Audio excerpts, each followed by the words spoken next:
Nós estamos dando início a mais uma reunião no Instituto de Cultura Espírita do Brasil, o ICEB, e vamos iniciar, como sempre, agradecendo a Deus, a Jesus, a Maria, aos nossos anjos da guarda, aos nossos amigos espirituais.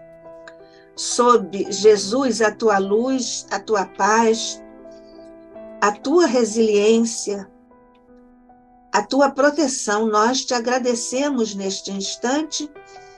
A reunião que vamos agora desenvolver, rogando-te ainda, Jesus, estendas essas bênçãos por sobre todo o planeta que diriges, como uma dádiva de nosso Pai, mas também te rogamos, Mestre querido, que permitas que o manto de Maria desça por sobre todos os cantos da terra, onde haja ranger de dentes, como tu anunciaste. Mas desce também sobre todos nós aqui no Instituto de Cultura Espírita do Brasil, o ICEB, por sobre os nossos mentores, representados por Diolindo Amorim, Jorge André, que estão atentos às nossas movimentações no esforço de buscarmos o melhor para o ICEB, e por sobre todos que em ambos os planos de existência estamos participando desta reunião fraterna. Nós te rogamos ainda, Jesus, bênçãos especiais por sobre o nosso querido irmão, amigo, companheiro, Fabiano Pereira Nunes, que mais uma vez vem trazer o fruto de seus esforços para nós estudarmos o teu Evangelho e a doutrina codificada pelo nosso amado Allan Kardec. Fica conosco, Mestre amado, fica conosco, Maria, fiquem conosco, anjos da nossa guarda e mentores queridos. Que assim seja, sob a graça de nosso Pai.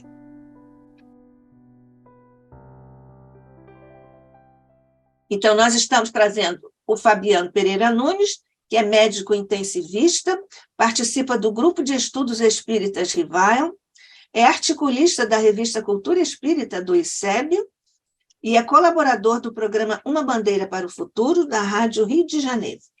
Fabiano, muito obrigada outra vez por estar aqui conosco e vamos continuar os nossos estudos, porque você nos trouxe agora a Viagem Espírita de Allan Kardec, em 1862, uma obra que completa 160 anos em 2022, e nós estamos estudando com o Fabiano os regulamentos propostos por Allan Kardec para associações espíritas, que isso tudo é um caminho seguro para o movimento espírita. Nós estamos na segunda parte do estudo destas propostas, desses regulamentos, e continuamos com você. Obrigada, Fabiano. Bom dia, Nádia, nossa presidente, bom dia, Dona Rosa, Dona Marisa, Dona Dalva, Carlão, bom dia aos amigos e amigas que vão assistir o programa gravado. É um prazer, é uma alegria muito grande, uma satisfação, uma honra verdadeira, não é da boca para fora, não. Poder estarmos juntos, mais uma vez, repensando as obras de Allan Kardec. Em especial, agradeço a minha amiga Nádia, do Couto Vale, por ter permitido esse ano de 2022, com os companheiros do ICEB, estudarmos no primeiro semestre a Revista Espírita, Jornal de Estudos Psicológicos, e agora, no segundo semestre, relembrando a importância de duas obras. O Espiritismo, na sua expressão mais simples, que foi logo o primeiro estudo, e o Viagem Espírita em 1862. Aquilo que nós julgamos já saber é justamente o que nos impede de aprender. Aprendemos isso com Claude Bernard, o grande fisiologista. Então, quando nós revemos o que Allan Kardec escreveu, acabamos redescobrindo conteúdos, conhecimentos, e no caso em questão do estudo da semana passada, próxima, e dessa semana, conselhos importantíssimos que Allan Kardec deixou para a formação dos pequenos grupos espíritas, pequenos grupos de comunicação com os espíritos. Em O Livro dos Médiuns, existe uma proposta de regulamento para as grandes sociedades espíritas. Só relembrando, na semana passada, nós vimos como Allan Kardec dedica questões de ordem moral e filosófica, mas principalmente moral, no regulamento dos grupos de reunião. E a gente conversou sobre as experiências passadas, 2011, a mudança do Código Civil em relação às instituições religiosas, e a sabedoria de Allan Kardec em colocar no regimento principal as questões de ordem moral. E nós, modernamente, temos a oportunidade de colocar fora do Estatuto, em regimentos internos, as questões administrativas e operacionais. Como o nosso método de estudo é um pouquinho diferente, não sei nem se ele é didático, tá? Talvez não seja, mas é uma proposta que é lermos juntos o texto de Allan Kardec e garimpar ali esse ouro preciosíssimo, acabamos interrompendo no item 7. Aliás, um outro estudo sobre as questões particulares que Allan Kardec respondeu e publicou, nós também não conseguimos concluir, mas talvez a gente possa fazê-lo até hoje. Como sempre, para aqueles que estão chegando a primeira vez, eu vou compartilhar um slide de apresentação da obra Viagem Espírita em 1862. Só lembrando, essa obra, pela editora FEB, ela inclui não apenas o conteúdo do livro Viagem Espírita em 1862, mas o conteúdo de discursos que foram publicados na Revista Espírita, de outras viagens que Allan Kardec fez, outras viagens missionárias. Então, esse é o roteiro que está no livro da FEB, o roteiro do Viagem Espírita em 1862. Ele conheceu muitos grupos espíritas e apresenta nesse livro um resumo extremamente importante para todo o movimento espírita. Não é para o movimento espírita que iniciava, é para o movimento espírita de todos os tempos. Houve um discurso também publicado em 1860 em relação à Viagem Espírita em 1860, a mesma coisa em 1861, essa viagem em 61, 1864 já foi uma viagem menor, mais em relação à Bélgica, em 1867, conforme eu havia até falado. O aneurisma, que os biógrafos atribuem como a causa-morte de Allan Kardec, ele vai se dilatando com o tempo, né? A aorta ela vai dilatando, e ela passa a apresentar dores. E da artéria aorta partem os vasos que irrigam as vísceras, os intestinos, intestino delgado, intestino grosso. Então, é muito comum uma pessoa que tem um aneurisma em dilatação apresentar graves problemas de isquemia dos órgãos intestinais. Então, esse período já era um período onde Allan Kardec apresentava, provavelmente, eu posso dizer com quase certeza, um estado bem complicado, tá? Bem complicado. Isso quando esses aneurismas que dilatam não causam isquemia dos membros inferiores, isquemia renais, isso a gente não sabe, porque em nenhum segundo ele jamais se queixou de problemas de saúde. A gente não tem acesso, a gente só vê os espíritos dizendo para ele se cuidar, mas eu acho que a última coisa que ele fez foi descansar, né? Enfim, a gente não tem acesso ao que ele sentia, a dores, as reclamações. Quando eu vejo assim, atribuir a Allan Kardec cartas dizendo: eu estou sofrendo, me dê força. Olha, em 1862, no Viagem Espírita, logo na introdução, nós vimos como Allan Kardec, sobre essa questão dos ataques, das perseguições, ele encarava com a mais absoluta alegria e felicidade. E ele dizia que a felicidade era justamente ver como o espiritismo progredia e mudava vidas, e crescia e ganhava adeptos. Então, ele logo está na introdução, né, que nós estudamos. Os ataques pessoais para eles, problemas pessoais, isso é uma característica dos espíritos superiores, ele encara como medalhas, galardões a se alcançar um progresso maior se forem suportados sem reclamações. se forem suportados sem reclamações. Como ele ensina que a gente deve passar pelas dores da vida sem reclamar dessas dores, ele próprio vai reclamar. Isso não faz muito sentido, né? E Deus não coloca um peso maior que ombros conseguiriam encarar. Por outro lado, todos os ataques que o Espiritismo recebeu, isso ele respondeu, mas sem fígado, né? Algumas respostas levaram 2 anos para acontecer, como a carta ao padre Marozzo. Não sei se em francês eu falei certo, tá? Mas é Marozzial. E esses últimos anos de vida foram os anos de total confronto com a Igreja Católica, com obras como o Evangelho segundo o Espiritismo, o Céu e o Inferno e a Gênese. Aí é que ele foi para o olho do furacão da crise com a Igreja Católica. Então, não faz muito sentido encarar Allan Kardec como um homem temeroso, pusilânime, vacilante. Acho que o espírito de verdade não colocaria uma missão desse tamanho em ombros frágeis, né? Bem, então, o livro se compõe de impressões gerais, discursos pronunciados nas reuniões gerais dos espíritas de Lyon e Bordeaux, nós só estudamos o 3º discurso, instruções particulares dadas aos grupos em resposta a algumas das questões propostas, nós vimos uma parte delas, talvez a gente consiga hoje avançar em algumas outras, e o projeto de regulamento para o uso de grupos e pequenas sociedades espíritas.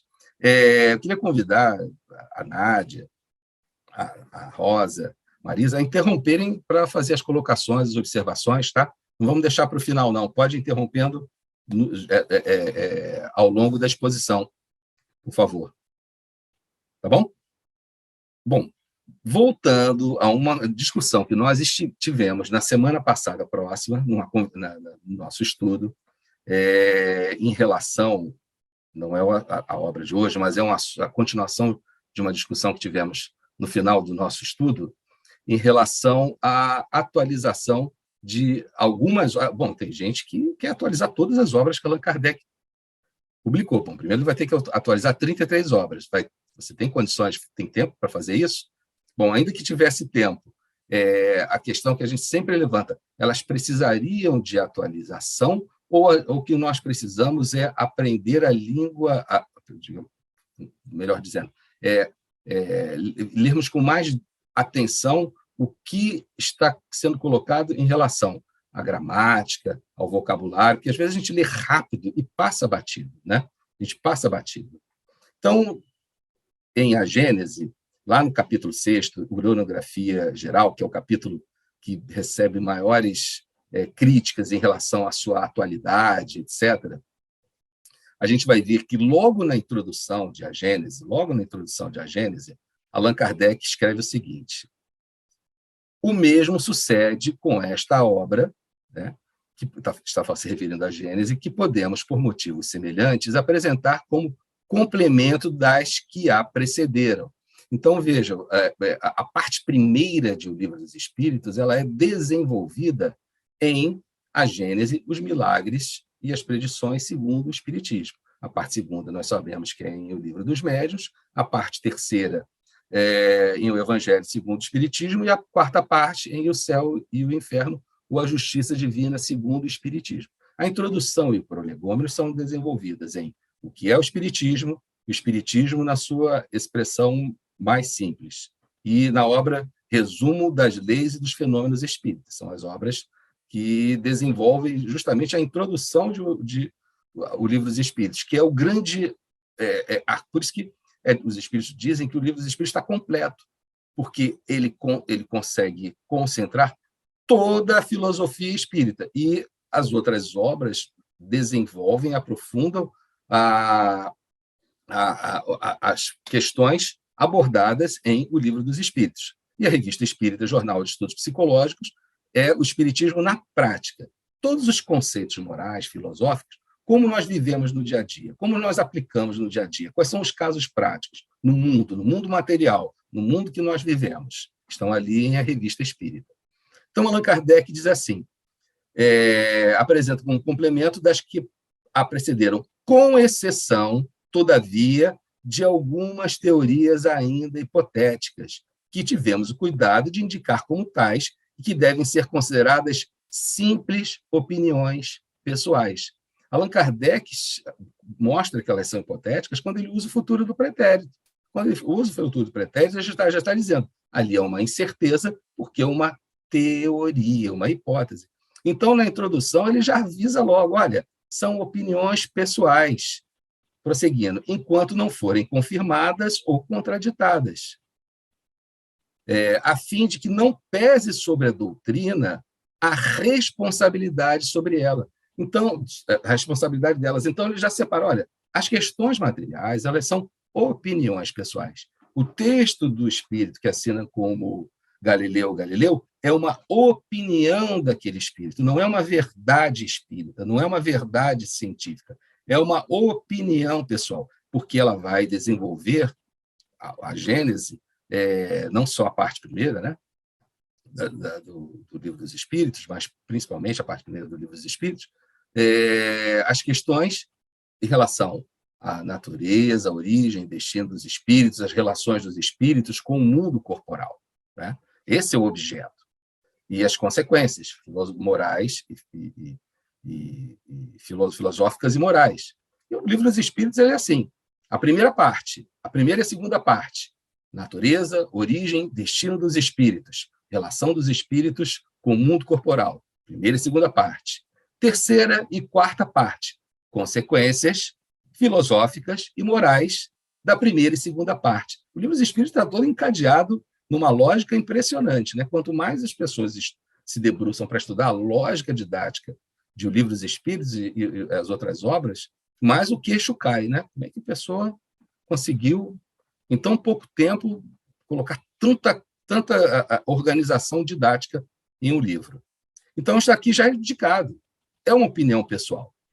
E isso aparece em outros textos também. O próprio Espírito Galileu, ele diz que se trata de uma teoria. Ele informa que aquilo são teorias. Se ele já disse é uma teoria, já entendemos. Não é um fato confirmado. Ele precisa de tempo para ser amadurecido. Um exemplo aqui é esse, em relação à geração espontânea. Nós conversamos sobre isso. Allan Kardec, lá na Revista Espírita, do mesmo ano, só que em julho, ele diz assim, em nossa obra A Gênese, desenvolvemos a teoria da geração espontânea. Teoria. Falou teoria, não precisaria nem continuar a explicação. Apresentando-a como uma hipótese. Alguns partidários absolutos desta teoria da biogênese, né, admiram-se de que não tivéssemos afirmado como um princípio. A isto responderemos que, se a questão está resolvida para uns, não está para todos. E a prova é que a ciência ainda está dividida a respeito.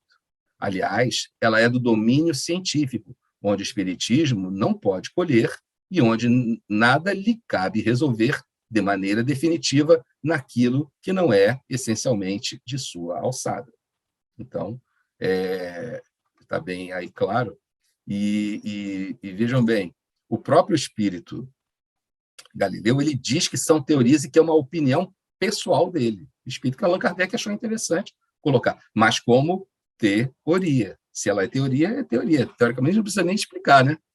Mas isso é importante. Então, por isso que esse método de ler os textos gradativamente, eles são relevantes, eles são importantes, né? Dá a chance da gente desfazer um conceito que estava ali endurecido na nossa mente. Allan Kardec não, desculpe, o Herculano Pires, ele diz o seguinte: os espíritas mais tarimbados precisam ler muito, estudar muito essas obras iniciáticas, essas obras de iniciação, o que é o espiritismo na sua expressão mais simples, porque sempre vai fazer com que a gente faça uma visão geral no que é verdadeiramente espiritismo, mesmo os mais tarimbados. Dona Rosa, quer fazer alguma colocação sobre esse assunto? Foi o tema que nós conversamos na semana passada, no finalzinho da reunião. Não, está tudo bem. O que você falou até agora está muito bem ponderado, nada a acrescentar. Está tudo bem. Ok, obrigado. Bom, nessa brevíssima introdução de meia hora, vou continuar aqui na introdução, tá? só para ilustrar, seria uma ilustração para os companheiros que estão assistindo o estudo pela primeira vez. Rapidamente. Então, vamos lá. A gente até já conversou sobre isso, mas eu vou reiterar, né? Que nós temos a professora de português, é até uma vergonha. Eu não vou explicar nada, não, tá? Vou ler, porque seria uma vergonha. Pretérito imperfeito do subjuntivo é utilizado na expressão de probabilidades e acontecimentos que estão condicionados por outros. Pode indicar uma ação presente, passado ou futuro. Exemplo, eu iria ao evento se eu estivesse disponível, mas não estou. Então, Allan Kardec ele usa o pretérito imperfeito do subjuntivo e usa bastante nessas teorias onde há incerteza, indefinições em relação à ciência. Ele usa o pretérito imperfeito subjuntivo. Ele usa o futuro do pretérito, né? Que esse, sim, sempre vai expressar. Esse também vai expressar incerteza, surpresa e indignação. Aí a gente até conversou sobre esse texto, que a gente sempre se debruça sobre ele para falar sobre a atualização do espiritismo em relação à ciência, né? E aí eu propus que a gente fosse rever essa questão do ponto de vista do futuro do pretérito imperfeito do subjuntivo. Aí, lá no item 55, do capítulo 1 do Caráter da Revelação Espírita, Allan Kardec escreveu: caminhando a par com o progresso, o espiritismo jamais será ultrapassado, porque se novas descobertas lhe demonstrassem estar em erro acerca de um ponto qualquer, ele se modificaria neste ponto. Então, veja, ele não escreveu assim, porque se novas descobertas lhe demonstrarem, porque se ele tivesse escrito lhe demonstrarem, estaria abrindo a possibilidade de as verdades, as leis e os fenômenos espíritas, natureza, origem e destino dos espíritos, relações com o mundo corporal. Estaria dando a possibilidade dessas leis espíritas serem modificadas, serem revistas. E essa possibilidade não existe. Por quê? Olha aqui a palavra se. Se demonstrassem. Se demonstrassem. É uma probabilidade de acontecimento, mas condicionada a outra, né? Então, se demonstrassem. Foram demonstradas essas descobertas? Não. Então, esse conhecimento espírita acerca das leis dos fenômenos espíritas não será modificado. Ele já está estabelecido. Porque são leis da natureza, são leis de Deus, são leis naturais. Então, a questão do progresso, do espiritismo ir se modificando, acompanhando o progresso das ciências materiais, não, no meu ponto de vista, não está expressa aqui nesse texto. Nesse texto que está expresso se essas descobertas tivessem demonstrado, lhe demonstrassem estar em erro, o que não aconteceu, ele se modificaria nesse ponto. Se ele quisesse dizer que vai se modificar, ele diria: se novas descobertas lhe demonstrarem estar em erro em um determinado ponto qualquer, ele se modificará nesse ponto. Ele não escreveu se modificará, escreveu se modificaria. Aí embaixo, se uma nova verdade se revelar, ele a aceitará. Então, se tudo que o Espiritismo traz em relação, não vou ficar repetindo, né, porque é chata dessa, tivesse sido modificado, ele se transformaria, ele se alteraria, mas não aconteceu. Agora, se uma verdade nova, uma lei espírita nova, uma lei da natureza, uma lei de Deus nova, for revelada, aí sim ele a aceitará no futuro. Então,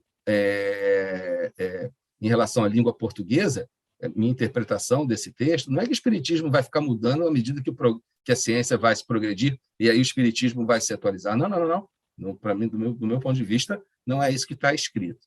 Aí eu queria perguntar à nossa professora, às nossas professoras de português, se eu estou interpretando certo o texto ou pode ser melhor interpretado. Professora Nádia, professora Marisa, minha revisora eterna. Não, porque o subjuntivo é uma hipótese, né? Ele não está, como é que diz, comprovando nada. Então, se fica no plano da hipótese, não pode ser levado adiante, né? Causar alguma mudança. Então, não estou tão mal assim da língua portuguesa, né? Não, de jeito nenhum. Professora Nádia, professora Rosa, professora Dalva. Então, tá bom. Tudo bem, pode prosseguir, que está muito bom. Vamos seguir adiante. Terminamos a introdução, olha que coisa boa. Mas são observações, assim, que é aquele negócio, quando você gira determinadas chaves, a porta abre. E à medida que a porta abre, automaticamente você tem acesso a outras dependências da casa, a outras dependências. Porque são de base, né? Essas observações são de base. E foi muito o que aconteceu comigo por volta do ano 2009, 2010, quando eu comecei a estudar, reler, né, as obras de Allan Kardec, prestando atenção muito na questão da língua, parece que um outro espiritismo apareceu para mim. E aí, a partir daí, comecei a me debruçar, tanto tentando suprir as minhas deficiências na língua portuguesa, quanto as minhas deficiências em relação ao espiritismo. Mas será que foi por acaso que Allan Kardec, antes de mergulhar na terceira revelação e trazer a terceira revelação, embora ele não fosse o veículo, né, a revelação espírita era diferente, como está em A Gênese, será que foi por acaso que ele teria passado tanto tempo estudando tantas línguas? Com certeza não foi. Com certeza não foi. Tantas décadas. Quantas décadas foram? As 4 décadas. E não só a língua francesa, como várias línguas, como o alemão, o grego, o latim. O professor Pastorino, é Pastorino? É Carlos Sim. Torres Pastorino. Ele foi professor lá do Pedro II, não é isso? Estudava aqui com o nosso grupo espírita, já desencarnou aos 90 anos de idade, uma ex-aluna do professor Pastorino. E ele era professor justamente de grego e latim, não é isso? Que cabeça, né? Que cabeça. Pois é, mas o que acontecia? Parece que ele leu mesmo 55 mil livros que estavam na biblioteca dele. Parece. Acho que foi Divaldo que disse isso. Olha, essa aluna de Pedro II, né, a avó Augusta, ela era uma das apaixonadas pelo professor Pastorino, porque ele era muito bonito, né? Disse ela, que ele era muito bonito quando era jovem, dava muito bem a aula, e as meninas do Pedro II ficavam encantadas com a aula. E aí, o que eles disseram? Ela disse que depois que você aprendia latim com o professor Pastorino, todas essas complicações da língua portuguesa, tanto as regras quanto as exceções, ficavam facílimas de entender e memorizar. Por isso, Fabiano, antigas, né? Por isso, Fabiano, que o latim é considerado e chamado a matemática das línguas. Interessante. Nós paramos no item 7, tá? Viagem Espírita em 1862, projeto de regulamento para o uso de grupos e pequenas sociedades espíritas. 7. Os assistentes ou visitantes estranhos deverão ser apresentados por um dos membros do grupo, que por ele se responsabilizará. Então, olha só, essas coisas são muito estranhas no funcionamento das sociedades modernas, né? Por quê? Das instituições espíritas modernas, porque normalmente elas vão, você começa como assistente, depois participa de algum trabalho, em algum momento começa a se envolver no processo da educação mediúnica, e aí vai entrando no processo da educação mediúnica e vai seguindo adiante, quase como que numa carreira militar, onde vão acontecendo as promoções por tempo, né? E não é o que Allan Kardec propõe para os grupos, não são os grupos de estudo, tá? São os grupos de prática da ciência espírita, que são as reuniões mediúnicas. Não existe espiritismo sem os espíritos. Então, a indicação é por afinidade e sempre com alguém assumindo a responsabilidade dessa indicação.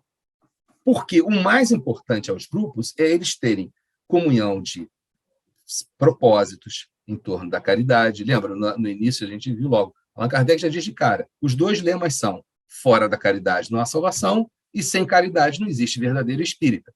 Quem nós somos, por que nós existimos e o que nós iremos fazer. Esse é o norte. Ali está a bússola. Não pode sair dessa bússola. Nem nas relações pessoais, nem nas relações com os espíritos, nem nas relações com o presidente, com o diretor. Não. Essa é a norma. A fraternidade, o entendimento, a comunhão de pensamentos, de propósitos. Então, no mesmo grupo, quando esses laços não são os laços da comunhão, dos propósitos, dos pensamentos, das intenções, automaticamente vão acontecer os problemas que a gente vê em muitas instituições, que são chapas para disputar o poder. A pessoa sai da reunião mediúnica e imediatamente já fala mal de quem estava trabalhando na reunião mediúnica. Não estou falando assim como se eu fosse o bonzinho, o santinho e acusando os outros, não. É um conselho, uma advertência, primeiramente, a mim. Estou falando de experiência própria. Tá? E não é esse o propósito, não é a quantidade. O espiritismo, a reunião mediúnica, a reunião dos grupos, ela não se dedica, ela não tem preocupação com a quantidade, mas sim com a qualidade. A qualidade da comunicação, isso vai se refletir na qualidade das informações trazidas pelos espíritos. E vejam, na reunião passada, foi no estudo passado? Não, no retrasado, nós vimos os textos de Allan Kardec sobre o que pode ser publicado ou não. Aí Allan Kardec fala de 3.000 mensagens de moral irreprochável, irretocável, de 3.000, 300 são de qualidade muito boas.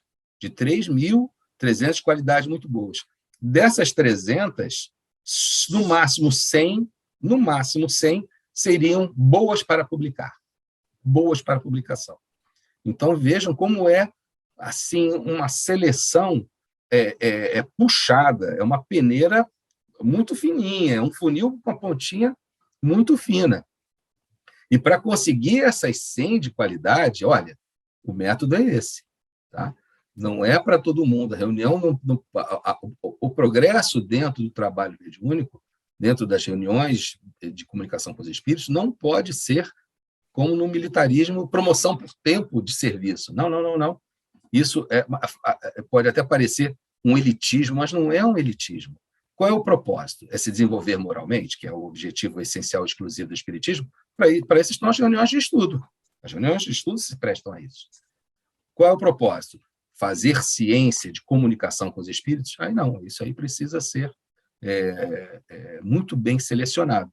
Em pesquisa científica, é assim, você tem os critérios de inclusão no estudo, você tem os critérios de distribuição randômica, os grupos eles são estratificados para que você possa dar a medicação, o placebo, o estudo pode ser unicego, duplo cego, triplo cego, enfim, você tem critérios para aquele tipo de ciência.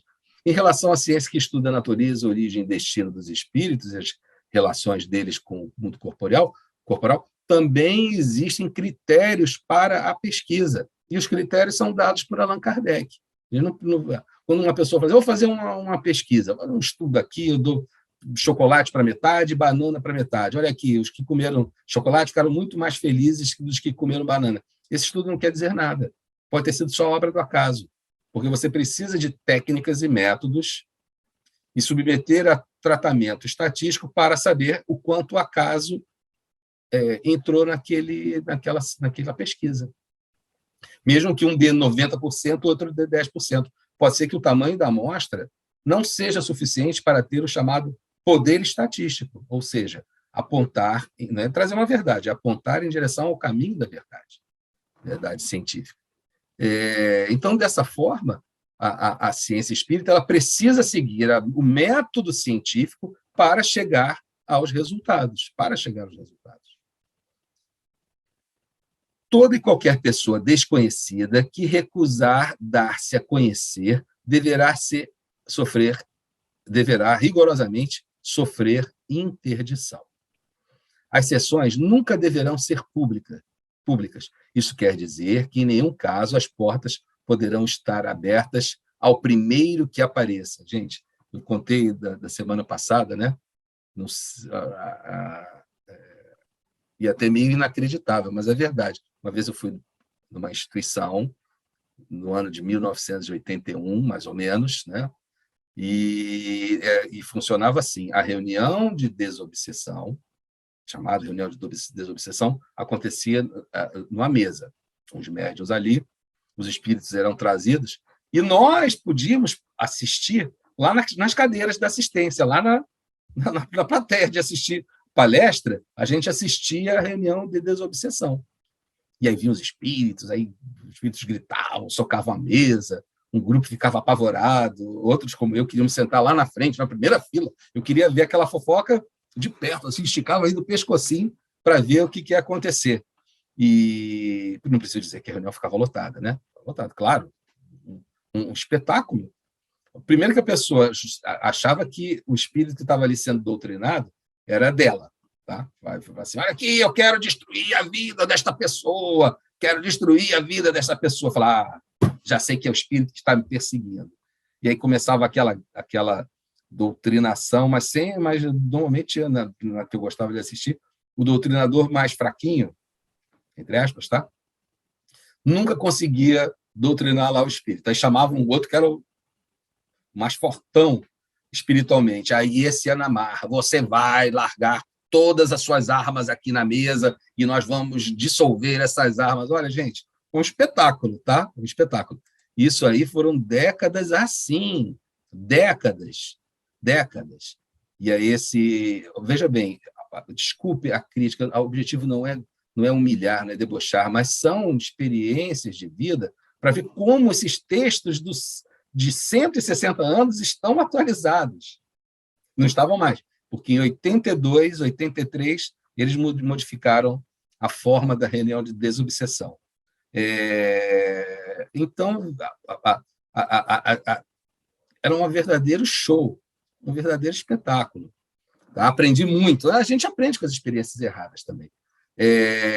Mas eu gostava, e assim, conheci muitos desses médios, etc., pessoas boníssimas, moralmente estão a 200 mil léguas na minha frente.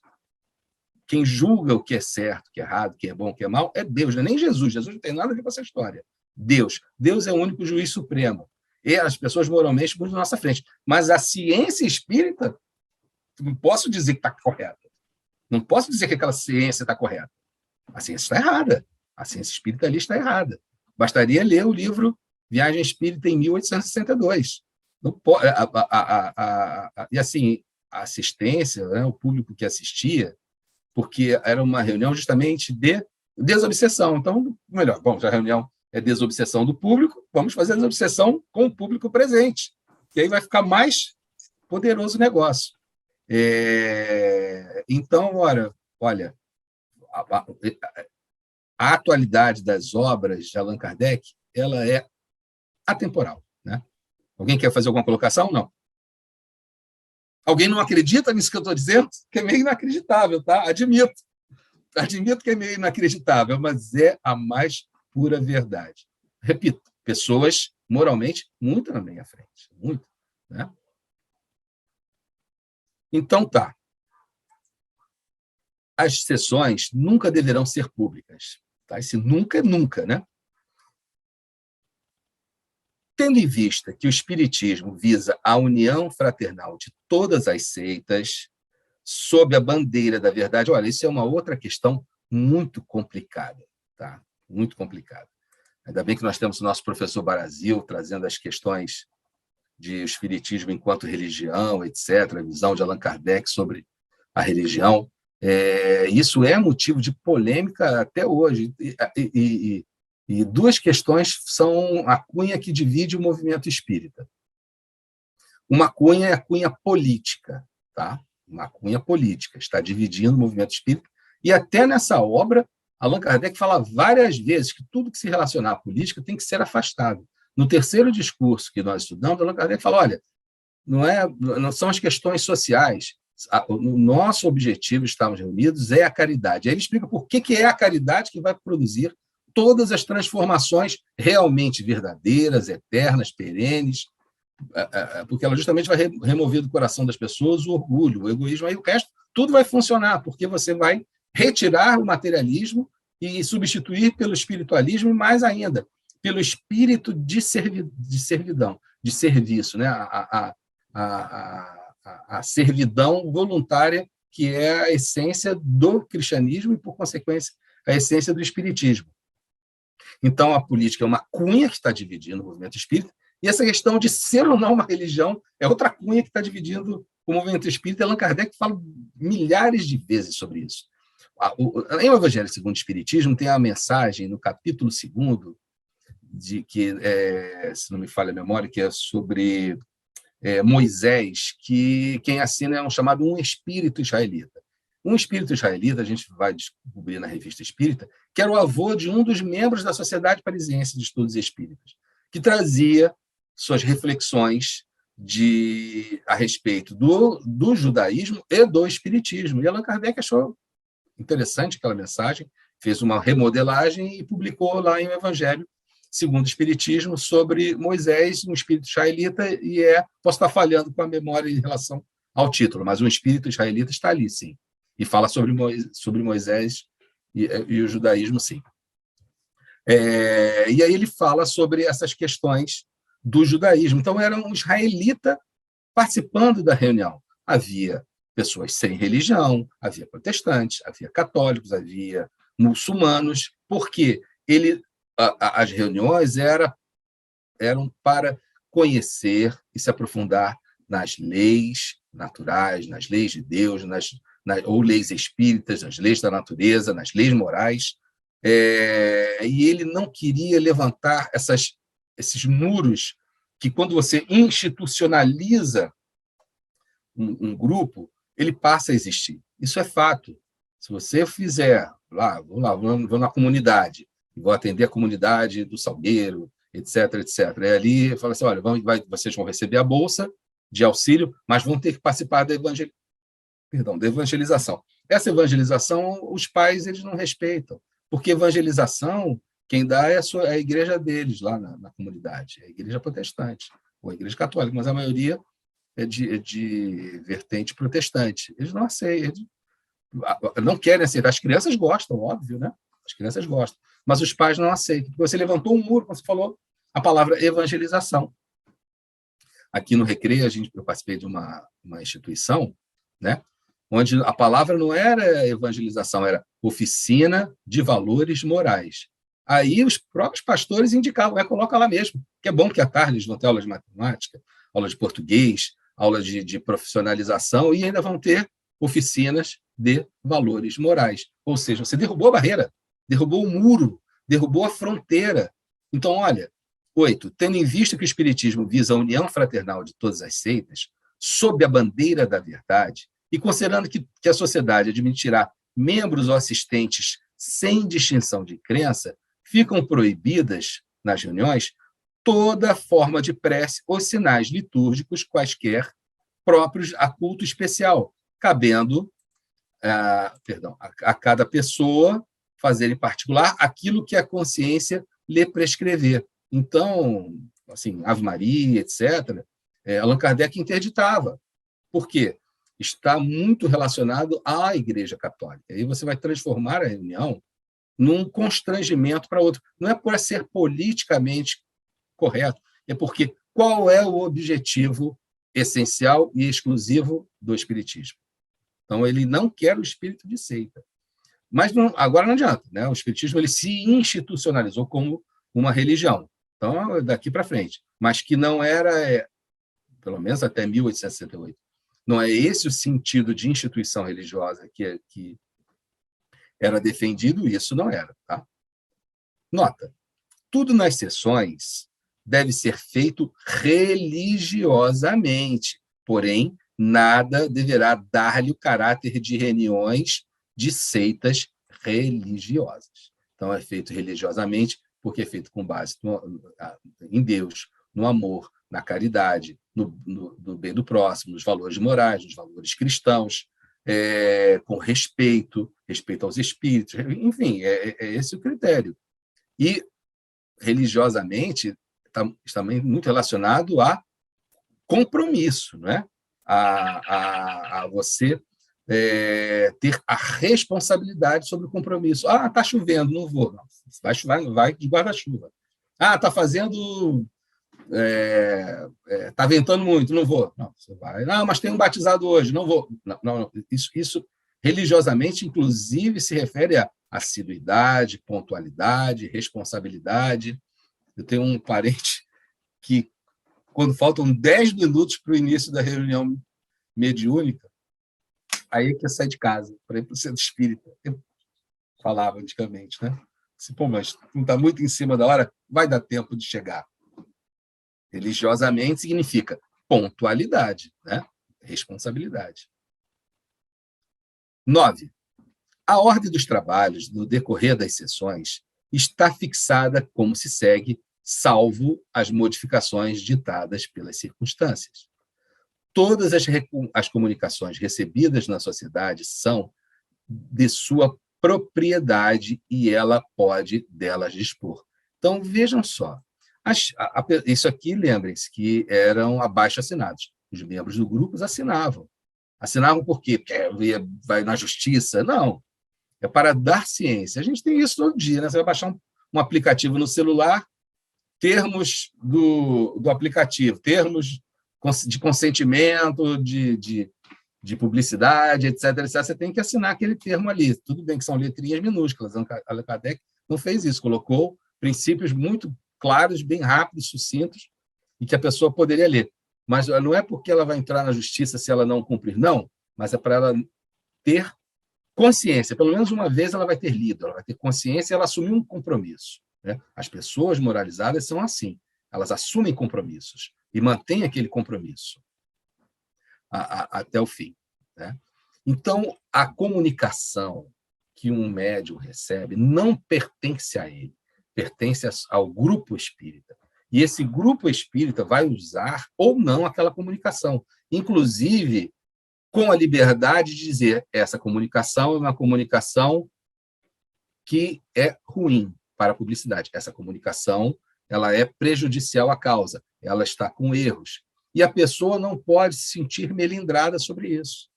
Ela não pode se sentir... Já viram isso acontecer? Numa instituição espírita, recebeu, está recebido, foi o espírito que disse, está acabado, né?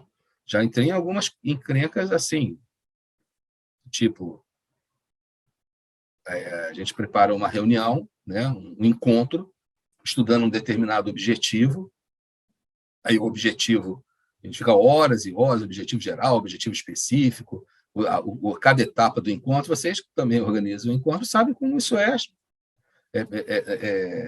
Não é nada, é bem penoso, né? Dá um trabalho danado,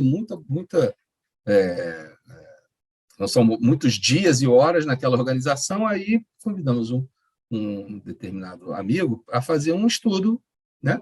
Aí esse amigo, no meio do caminho, um espírito senta do lado dele lá, e aí ele vê um espírito quando ele estava dirigindo, um espírito vestido lá de padre, não sei o quê, e fala assim, olha, eu vou te fazer uma proposta. Que tal se nós, nessa reunião, falássemos sobre a questão 919 do Livro dos Espíritos? Aí vem de um espírito. Então, vou seguir essa proposta e tal. Então, mas ele quebrou o nosso estudo. Ele quebrou a nossa organização. Ele teria obrigação de dizer que ia fazer isso. Aí, na mesma hora, fala assim, não segue o que esse espírito vai dizer, não. Esse espírito ele já teve tempo de falar aqui com a gente, pela inspiração, pela intuição. Se não fez, perdeu a chance. Não é isso. E aí quebra todo o planejamento, porque veio dos espíritos. Os espíritos são os homens e mulheres que viveram na Terra. Eu também sou espírito, só estou encarnado. Você não é um espírito superior. Tá, tudo bem, mas eu não sei também se o outro espírito é um espírito superior. Pode ser que ele seja um espírito pseudo-sábio, né? E pode ser que ele seja um pseudo-sábio. Então, você tem lá um pessoal que fica horas e horas e horas e horas e horas planejando. Então, não planeja nada. Recebe tudo mediunicamente e toca o bonde. Não, existe na Terra. A gente está na Terra justamente para ser orientado, aconselhado, inspirado, mas não para o outro camarada chegar e falar, apaga tudo isso, a não ser que eu submeta a ele. Olha, fiz esse planejamento, qual a sua opinião? E aí ele vai dar opinião, eu já vou seguir ou não aquela opinião.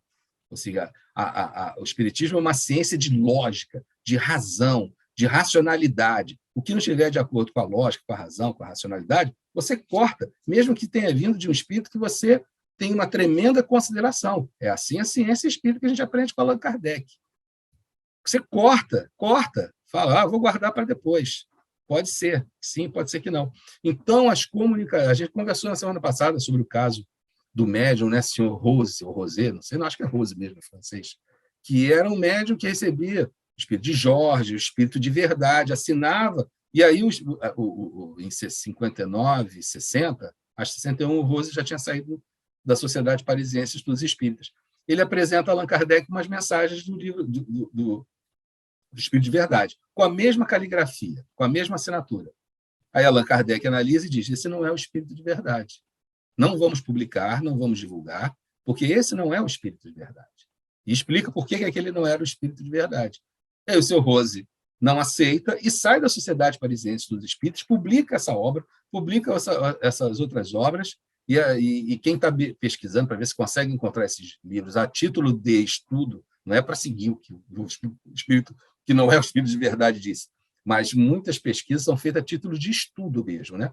Mas você não consegue encontrar essas obras. Nem seu senhor Rose é conhecido, nem as obras foram valorizadas, porque saiu desse critério bem claro. É a sociedade, é o grupo que vai analisar e decidir se aquela comunicação, primeiro, a identidade do espírito está correta. Segundo, o que o espírito disse passa pelo critério da lógica, da razão, do bom senso, do que nós já sabemos das leis e dos fenômenos espíritas, das leis da natureza, o que nós já sabemos das leis espíritas, e passado por isso, se ela é boa para publicação, porque pode ser uma instrução boa para uma reunião particular, para aquele grupo, para aquelas pessoas. Não quer dizer que sejam boas para todo mundo saber.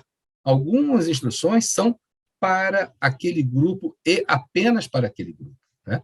Então, a propriedade ela é da sociedade, e a pessoa tem que estar ciente que vai ser rasurado, vai ser modificado, vai ser adulterado, ou pode ser totalmente descartado. Aí Allan Kardec diz assim, serão transcritas e conservadas para serem consultadas de acordo com as necessidades. Então, vai ter a comunicação verbal ou escrita, vai guardar. Em alguma oportunidade, pode ser necessário, ou não, ou pode não, ou talvez não importa, mas desapegue-se da comunicação e do médium. Isso é um erro muito grave. Muitos médiuns se sentem melindrados quando as suas comunicações são questionadas.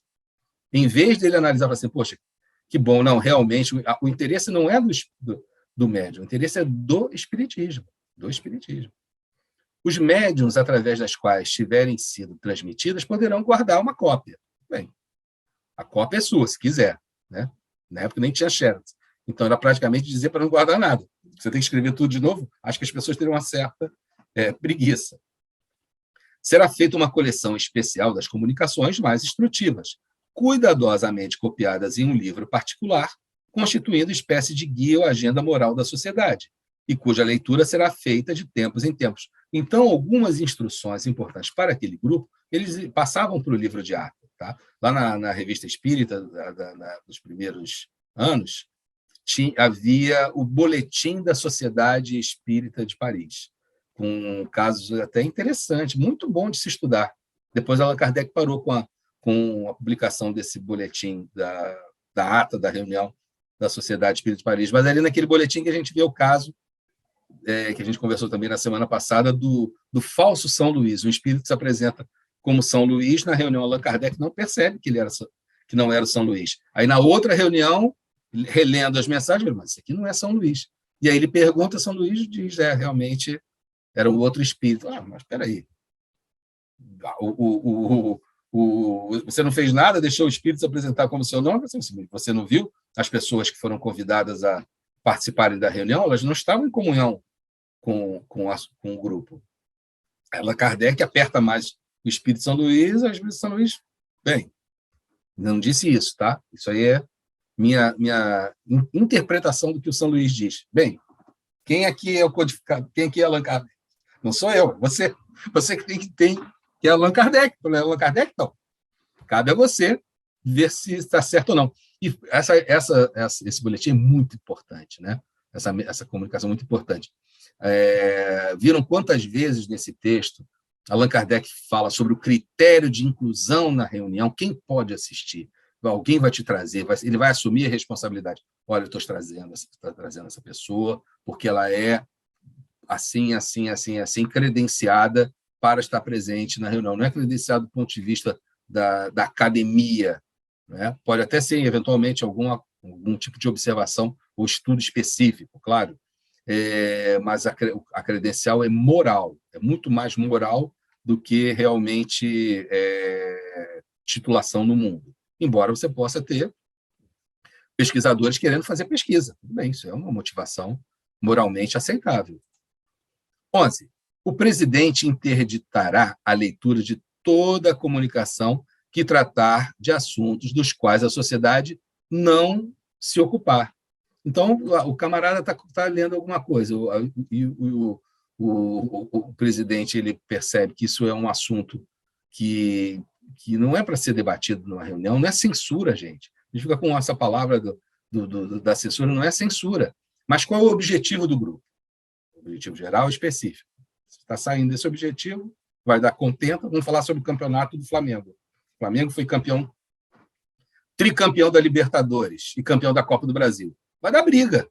Então, o presidente ele vai intervir e falar, gente, esse assunto vamos ocupar quando terminar a reunião. Agora, embora o Flamengo mereça e muito, não pode ser tratado. 12A. O silêncio e recolhimento devem ser observados durante as sessões. Mas isso é óbvio. Não necessariamente. Se você tem uma reunião com muita gente e um fala uma coisinha com o outro que está do lado, rapidinho, tá? É a nossa senha aqui no Brasil para fazer as coisas. Eu paro num lugar que não pode parar, estacionar o carro, mas é rapidinho. É rapidinho. E eu entro num lugar que não era para entrar, mas é rapidinho. Esse é rapidinho é a nossa senha para fazer a maior bagunça em tudo que tem que ser correto. Então, ele vai falar com alguém que está ao lado, mas é bem rapidinho. Só que esse rapidinho ele causa transtorno, principalmente se tiver muita gente fazendo um comentário rapidinho. Tá? E aí, o silêncio e recolhimento devem ser observados durante as sessões. Ficam proibidas as discussões fúteis, de interesse pessoal, de pura curiosidade, feitas com a intenção de submeter os espíritos à prova, bem assim aqueles que não tiverem um fim instrutivo. Ficam igualmente proibidas as discussões que desbordarem os interesses da sociedade, bem como a apresentação de questões estranhas à sua finalidade. As pessoas que desejarem tomar a palavra deverão fazê-lo dirigindo-se antes ao presidente. Na TV Senado, na TV Câmara, a gente vê, né, os camaradas brigando. Senhor presidente, fulano de tal não vale nada. É uma tentativa de dar ordem à desordem. Mas, no ponto de vista da reunião, isso faz um sentido. Isso organiza muito a reunião. Então, a pessoa quer falar, em vez de ela falar diretamente com o espírito comunicante, né, porque na reunião mediúnica isso é possível, fazer a interrogação, ela dirige ao presidente, meu irmão presidente, não o senhor, né? Meu irmão presidente, meu irmão fulano, o meu amigo fulano, né? Não está interdito, a palavra irmão ela não é obrigatória dentro do movimento espírita, a não ser quando você realmente está sentindo um sentimento de irmandade. Você pode chamar de amigo. Jesus chamava as pessoas de quê? De irmão? Não, de amigo. Você pode chamar de amigo, mas pode chamar de irmão. Meu irmão presidente, você poderia dirigir a palavra ao espírito, aí o presidente, sim, pode dirigir. Qual o assunto? O assunto eu gostaria de saber se ele tem alguma recordação da sua vida passada, etc, etc. Sim, pode dirigir a sua pergunta. né? Essa questão que parece simples, tomada... A reunião é assim, você planeja, você está num lugar, quer chegar numa ilha. Para chegar naquela ilha, você faz um planejamento. Olha, com um vento a 4 nós e o ângulo do leme a 15 graus, eu vou chegar lá na ilha. Bom, mas se o vento muda para 10 nós e eu pego o ângulo do leme e mudo para 25, vou passar da ilha. Não vou chegar na ilha, vou passar da ilha, né? Então, essas orientações são o plano para chegar na ilha sem se desviar, sem acabar indo parar em mares revoltos. Quem quer como se... Fabiano, eu queria perguntar para você como é que vocês lidam, você e a Nádia, com aquelas pessoas que levam seus problemas pessoais para serem discutidos nas reuniões gerais. Não sei se vocês têm essa experiência. É a pessoa que quer discutir aproveita uma informação, né, da reunião e quer trazer suas ansiedades, suas angústias, seus medos de processos obsessivos, transformam uma reunião espírita numa reunião de análise coletiva. Como é que vocês saem dessa cilada? Na prática, né? Que na teoria já está aqui escrito, né? Na teoria... Sim, eu sei, a teoria parece sempre muito fácil, mas na hora nem sempre é fácil para não magoar, vamos dizer assim. Sim, a pessoa que se acha no direito de trazer seus problemas pessoais para uma reunião... Olha, vou começar muito cedo no movimento espírita, tem vantagens e desvantagens. Eu até já falei para vocês. A pessoa fala assim, pô, mas você é espírita desde os 14, 15 anos e não aprendeu nada? Não melhorou nada? Tá, isso aí... Tirando essa questão moral à parte, tá, que eu reconheço, depois de tanto tempo de espiritismo era para eu ser uma pessoa infinitamente melhor, e não sou, ela dá muita vivência, né? Muita experiência. Então, eu posso dizer que eu já vi de quase tudo, porque eu também dei uma boa rodada em várias instituições espíritas. Então, eu já vi, assim, de tudo em relação a questões pessoais. Desde no final de uma reunião, uma pessoa... Reunião numa casa espírita, tá? A pessoa incorpora um espírito e começa a conversar sobre os problemas pessoais de cada um da reunião. Você aí, já melhorou a sua relação com o seu marido? Olha, não briga muito com ele, não sei o que. Porque nessa instituição que eu estou falando, você poderia, por exemplo, se eu não posso vir na terça-feira, eu venho um outro dia, numa reunião, numa outra sala, num outro horário. Porque o médium ele tem uma forma de ser identificado como médium, mesmo que ninguém te conhece, inclusive ele tem presença. Ele apresenta lá a ficha e você vê que a pessoa é da instituição. Isso é o problema das grandes instituições com muita gente, com muitos médiuns. Por isso que Allan Kardec fala dos pequenos grupos, dos grupos familiares, dos grupos pequenos onde existe a comunhão de pensamento, onde esses erros são minimizados. Então, o espírito perguntava da vida pessoal de todo mundo. Ele veio um susto. Falei, caramba! Aí, quando ele chegou, e você tem algum problema? Eu falei, olha, tem muitos problemas, mas todos eles estão entregues a Deus e seja o que Deus quiser. Né? Aí a pessoa ficou assim, a pessoa ficou assim, meio blindada. Como você não vai me contar os seus problemas? E também, durante a reunião, nessa reunião, na mesma instituição, né? Havia o espaço final para consulta aos espíritos em relação às coisas pessoais. Como resolver? Em primeiro lugar, a única maneira de fazer a coisa certa é começar certo e certo até o final. Então, a maneira de começar certo é pequenos grupos familiares, olha os critérios de inclusão, e esse grupo fica... nesse regulamento tem a maneira de começar certo e continuar certo. Agora, digamos que alguma pessoa, mesmo com tudo certo, saia do errado. Existe alguma maneira de fazer omelete sem quebrar ovo? Não existe maneira de fazer omelete sem quebrar ovo. Então, você vai ter que quebrar o ovo e dizer, estão interditadas as questões de ordem pessoal na reunião. Aqui nós vamos tratar do interesse dos espíritos que precisam se comunicar do nosso crescimento moral, etc., etc., todas essas questões que o Espiritismo apresenta. Mas só tem uma maneira de quebrar um ovo, interditando. Vai haver melindre? Sim. Por isso que Allan Kardec manda o camarada assinar antes. Olha só, a sua comunicação não é sua, pertence à sociedade, nós vamos alterar, vamos publicar ou não, é com a sociedade. Se desapega. Então, você vai ter a questão do melindre, vai ter gente que vai abandonar. Claro, o senhor Rose abandonou. Lá a sociedade pode estar debaixo de Allan Kardec, assim, abraçava. Allan Kardec usava muito a mediunidade do senhor Rose, porque ele era um médium sonambúlico, né? Trazia comunicações espetaculares, foram trazidas através do senhor Rose. E ele saiu, se magoou, se melindrou. Só tem um jeito de fazer o que é certo, às vezes. É melindrando. Contanto que, veja bem, qual é a técnica que o Espiritismo ensina? Você sempre tem que ser duro com a questão e caridoso com a pessoa, né? Duro com a questão e caridoso com a pessoa.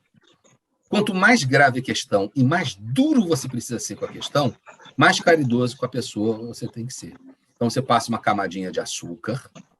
Meu irmão, eu gosto muito de você, você é meu amigo, a sua amizade é importante para mim, e depois vai para a questão dura.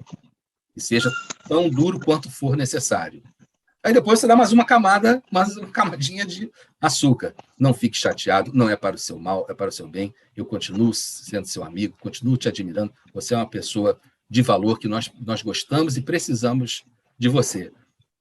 Aí dá mais uma, mas não é possível, não vai ser possível fazer isso assim, assim, assim, né?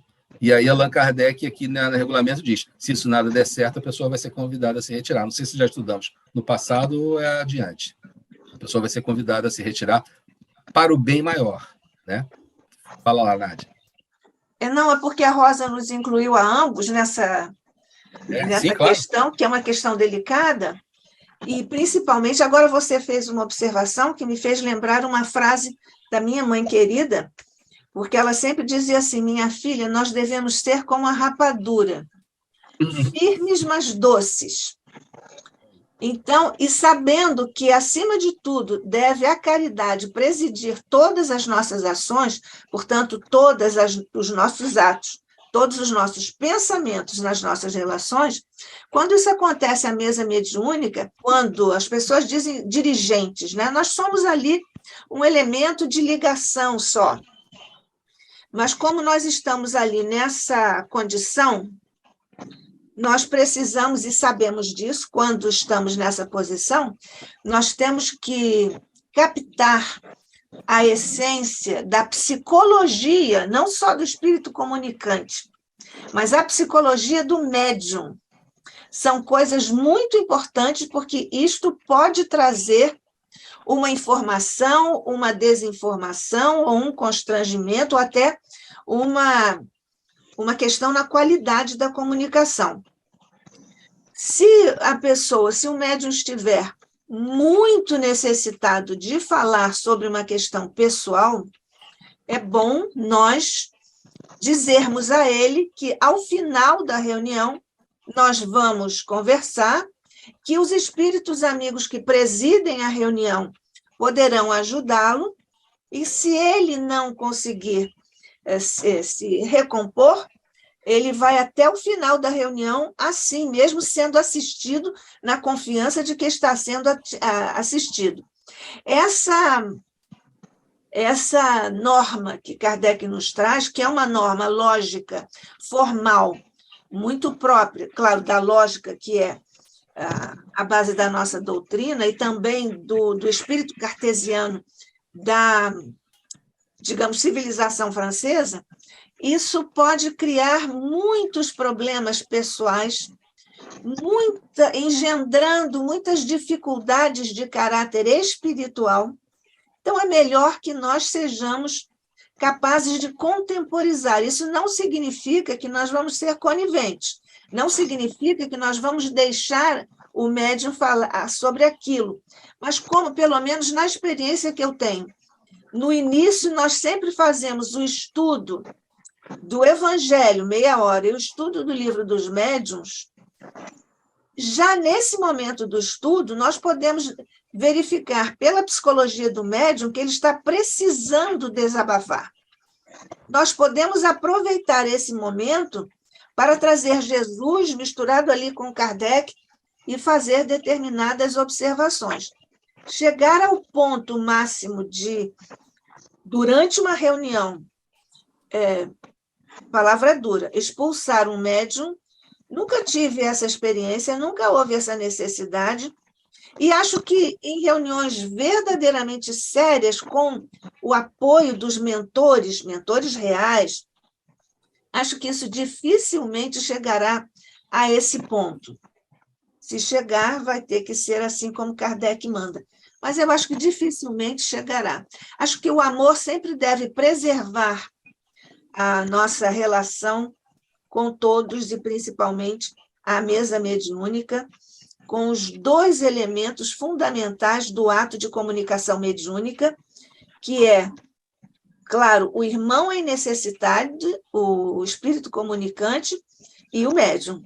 Então, verificadas as necessidades de ambos, vamos sempre tentar canalizar a capacidade, a potencialidade do médium para ajudar o espírito, porque esse é o propósito. O que não significa que o médium ali não esteja também em necessidade, mas buscando identificar a necessidade, nós podemos dirigir, deslocar um pouco o eixo da questão que o médium traz, colocar ali Jesus e a orientação do Evangelho. Isso vai sendo trabalhado porque os mentores nos ajudam demais quando nós estamos conversando com os espíritos.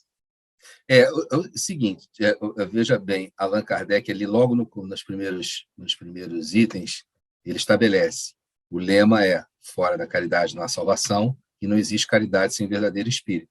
Então, até o espírito cartesiano da filosofia francesa, ele quebra aí, porque a prioridade é fazer o bem através de pensamentos, né, benevolência, perdão das ofensas, etc. Então, esse rigor lógico em relação às comunicações e às análises. Mas, como a gente vê na Revista Espírita, determinadas pessoas tinham seus problemas, e aí o que eles faziam? Consultavam os guias do trabalho, os guias da sociedade, se determinada pessoa poderia receber uma determinada ajuda, uma determinada comunicação. Nunca era feita no mesmo dia. Numa reunião seguinte, aí o guia pode falar: não, primeiro é preciso orar por essa pessoa, etc, etc, etc, etc. No caso dos processos, dos estados obsessivos, aí o guia dos trabalhos diz: não, essa pessoa já pode ser trazida para conversar com os espíritos. E aí nada impede de, se a pessoa tem um problema pontual, um parente que está passando por um problema, está passando por um estado de vício, um estado de doença psíquica, etc., o médium em necessidade pode ser atendido, sempre seguindo esse critério. Os guias autorizam ou não, se marca uma reunião específica para isso, e os espíritos fazem a comunicação evocados, ou fazem a comunicação espontânea para trazer a orientação àquele médium que necessita. Ele recebe o benefício da prece, recebe o benefício do passe, mas eu vejo assim como questões pontuais. O problema é que, às vezes, tem muitos médicos que querem sempre ficar sabendo o que o mundo dos espíritos, que os espíritos querem dizer, fazer, se está bem ou está mal, está com obsessão ou não está com obsessão, etc, etc. Então, por isso que a figura do presidente da reunião, ela é central e importante nesse aspecto, para coibir o excesso, que, na verdade, seria uma insegurança do médico, que a gente, problema na vida, quem não tem problema? Todo mundo tem problemas enormes, né? Com a minha equipe lá do trabalho, era sempre assim, a pessoa vinha falar: poxa, eu estou com um problema. Eu falei assim: peraí, você quer... Qual é o seu problema? Você não quer dar o plantão? Você quer ouvir os meus problemas? Senta aqui que eu quero começar a contar. Está com tempo? Deixa eu contar os meus problemas. Mas o seu plantão você vai ter que estar, meu amigo. Não tem jeito. Eu sei que você está com problemas. Eu também estou cheio de problemas. Você não vai poder faltar ao seu plantão. Sinto muito, Lito. Sinto muito, né? Então, a questão dos problemas, ela é endereçada ao presidente. Veja como é importante essa questão de se comunicar com o presidente, não diretamente com o médium que está recebendo um espírito, porque ele, passando pelo presidente, o presidente vai redirecionar de acordo com a necessidade, né? De acordo com a necessidade. É que claro... existe, Fabiano. Termine, sim. por favor. Desculpe. Não, terminei. É que deve haver, já desde o início, isso acontece quando você começa, professores sabemos disso, você começa, no início do ano, um trabalho com uma turma, você estabelece ali, inclusive com a própria turma, uma espécie de código de comportamento. Então, também não é preciso que isso seja formalizado quando você trabalha com um grupo à mesa mediúnica, mas ele próprio já vai saber, pelo comportamento daquele que está ali, não gosto de usar a palavra presidente, mas aquele que está ali como esse intermediário na relação, já vai saber pela própria postura da pessoa que pode ser aberta, mas não deve ser escancarada para tudo que vai acontecer. E durante a comunicação mediúnica, não assiste direito a nenhum outro médium de fazer observação. Isso quebra a corrente, interrompe o raciocínio do espírito comunicante e do médium, porque nós sabemos que ali existe uma corrente fluídica bastante potente. Então, não cabe, inclusive a orientação é de quando está havendo diálogo entre, a palavra dialogador é melhor, entre o dialogador e o espírito comunicante, é interessante, essa é uma orientação, inclusive eu, às vezes, também faço essa observação, rarissimamente isso é necessário, é que não deve haver um diálogo paralelo entre o dialogador e o espírito comunicante, porque todos os médiuns devem seguir o diálogo para potencializar a oportunidade de a mensagem chegar lá. Lembrando que todos nós, sendo defeituosos em muitas questões, nós estamos sempre contando com o aval, a assistência e a energia dos amigos espirituais que presidem as reuniões e que são espíritos, todos nós sabemos, de alta categoria, porque essas reuniões são muito delicadas e, por isso, precisamos de espíritos orientadores, mentores, altamente qualificados para lidarem com questões que podem emergir de uma comunicação. Muitas vezes, nós recebemos membros de grupos muito, digamos assim, rebeldes, e que vêm para não só destoar, mas eles próprios declaram, verbalizam que eles querem acabar com a reunião, querem acabar com a casa espírita. Então, é preciso que os espíritos orientadores sejam muito qualificados e que o médium tenha humildade de se colocar sempre em receptividade, principalmente quando se trata desse tipo e desse nível de diálogo. Só lembrando, eu agora não recordo quem fez a pergunta com o professor Jorge Pinho em relação a passar muitos anos tendo contato com, acho que foi a dona Marisa, contato com os espíritos e sofrer as consequências orgânicas, né? E foi. Aí até o que eu pontuei é que a recomendação das reuniões é que sempre haja um espaço para ao final da reunião, enfim, mas haja um momento em que o anjo guardião do médium vai trazer explicações sobre as comunicações que fizeram.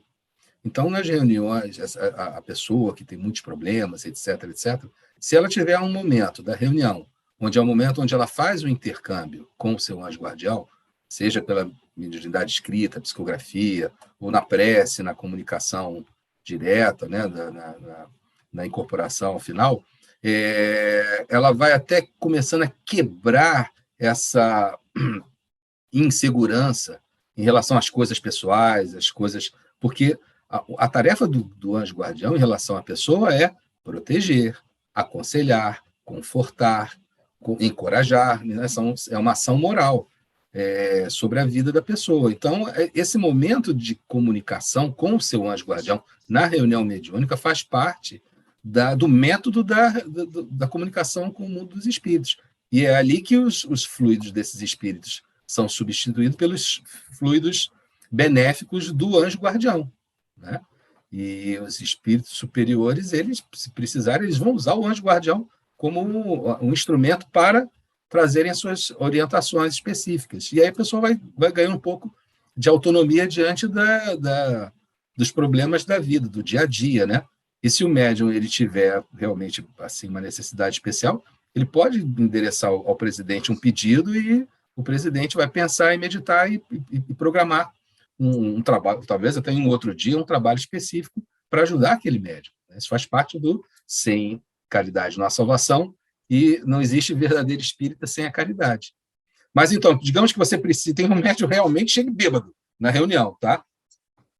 Que ele tem um problema de um vício moral e você vai ter que intervir sobre isso. Então, não tem jeito. É uma camada de caridade, de doçura, ser duro com o problema, e depois uma outra camada de caridade. O problema é que a gente inverte. Essa que é a grande droga. Nós invertemos tudo. A gente, em vez de ser duro com o problema e doce açucarado com a pessoa, nós somos duros com a pessoa e o problema é até esquecido. Sabe a história do argumento ad hominem? Parece que isso daí está na circulação sanguínea, né? Nossa, às vezes uma questão é muito difícil e aí a pessoa até responde ad hominem, né? Vai até no argumento pessoal, e aí a questão grave ela vai ficando de lado, esquecida, ela se torna a coisa menos importante. E o lado pessoal é o único que fica em baila e sofre as consequências. Então, aprender, lutar, no aprendizado também para mim mesmo, ser muito duro com o problema, e se o problema for muito duro, você vai precisar ser duro de verdade, mas quanto mais duro for com o problema, mais doce tem que ser com a pessoa, e não o inverso, né? Doce com o problema, esquece o problema, e esquece a bola e vai nas pernas do jogador. Não, você tem que ser duro na jogada, vai ser duro na bola, bate na bola, e deixa o jogador sem se machucar, né? A gente inverte. A gente vai lá na canela do jogador e a bola vai embora. Tá? Então, vamos seguir?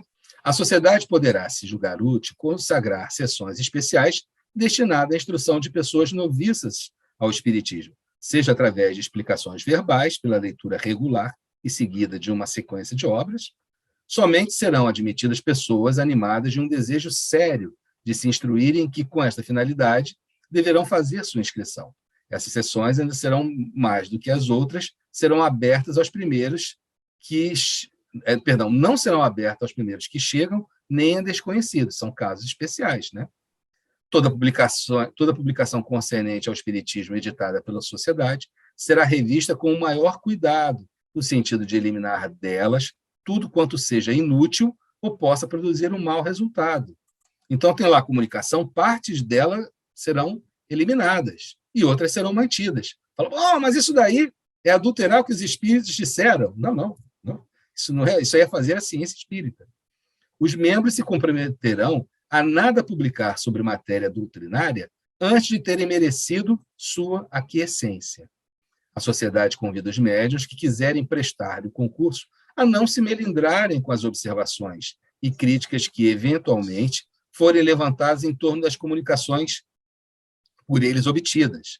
Ela prefere passar sem aqueles que creem na infalibilidade e na identidade absoluta dos espíritos que, por eles, se manifestam. Então, vejam, a pessoa assume o compromisso que não vai se ofender, não vai se melindrar com as críticas e observações, que não serão pessoais, serão em nome de um bem maior. E o Allan Kardec diz muito claro, olha, é melhor para o grupo ficar sem aquelas pessoas que creem isso aqui. Isso é um dos grandes erros onde a gente cai muito. A infabilidade dos espíritos que se comunicam por nós. A gente acha que eles são santos, deuses, semideuses. São infalíveis. Eles não são infalíveis. Mas são superiores? Sim, mas não são infalíveis. É assim que nós olhamos os espíritos. Lá na Revista Espírita tem vários casos. Allan Kardec fala, olha, de Lázaro recebia as melhores comunicações. Lázaro era um amigo pessoal de Allan Kardec, era um espírito, não era amigo no sentido, era quase um colega de trabalho. E ele diz, nessas proposições, Lázaro está errado. Lamennais, a gente já até viu na Revista Espírita, Lamennais, Allan Kardec fala, o jeito melancólico, sombrio e místico do homem está influenciando nas comunicações dele, e a gente não pode endossar esses aspectos. Aí o Espírito Lamennais fala, então, vamos melhorar, deixa comigo que as próximas serão melhores, né? E assim o espírito não se sente melindrado, ele não está melindrado, e não fica melindrado pela observação de Allan Kardec.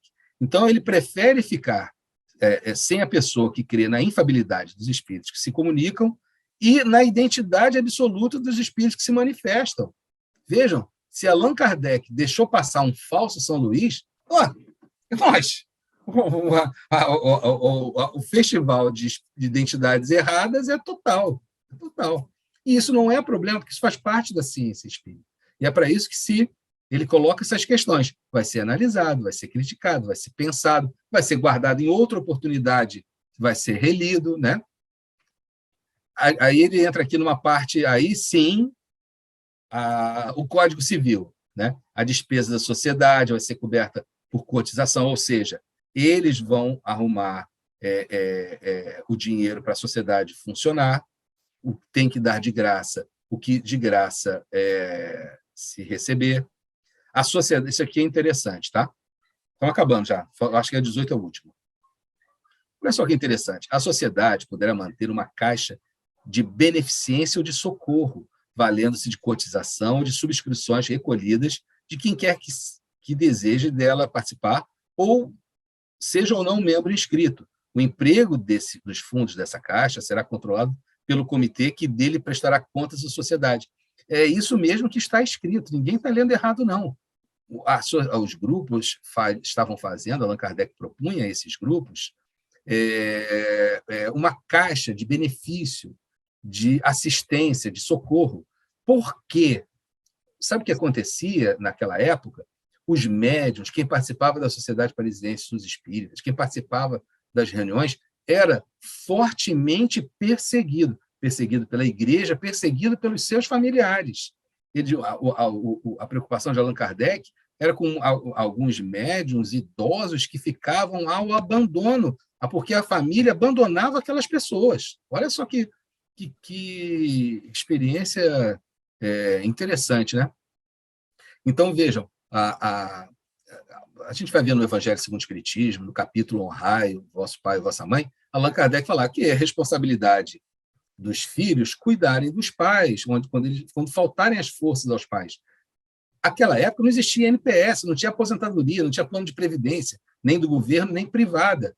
Os pais trabalhavam para sustentar os filhos, cuidar dos filhos, e qual era a previdência privada? Qual era a aposentadoria desses idosos? Eram terrenos? Não, eles não tinham condições de fazer isso. A maioria não tinha acesso a essas coisas modernas de previdência, de juntar dinheiro para um dia quando não conseguia mais trabalhar. Não existia isso. Então, o dever dos filhos era cuidar dos pais na velhice, quando faltassem as forças. Honrai o vosso pai e vossa mãe. Allan Kardec faz um texto muito significativo nesse aspecto, porque os filhos não... É um dever de caridade não faltar com assistência aos pais durante a velhice, assistência material. E esses membros idosos, né, tanto que no final da vida, Allan Kardec queria construir umas casinhas, né, uma vila para espíritas, idosos, antigos médios. Médios, mas por que os médios vão ter uma casinha para sobreviver?